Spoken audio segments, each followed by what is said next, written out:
many people want to learn Python, and there's all kinds of ways of learning Python. You can watch videos, you can take a course, you can get a book. In this video, I want to show you a very famous book that people have used to learn Python. Tons of people have used this book and they have learned Python with this book. Now, this is an older edition.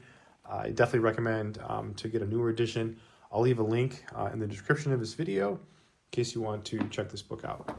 But let's just take a quick look at the contents here. This is a soft cover. You can see this one's been through some abuse and it's still in pretty good condition. Like it's still, a readable copy. And let's take a look at the contents here so you can see what it contains. So you got like a little Q&A session, how Python runs programs, how you run programs, types and operations. And you basically, you code as you read. Statements and syntax, functions.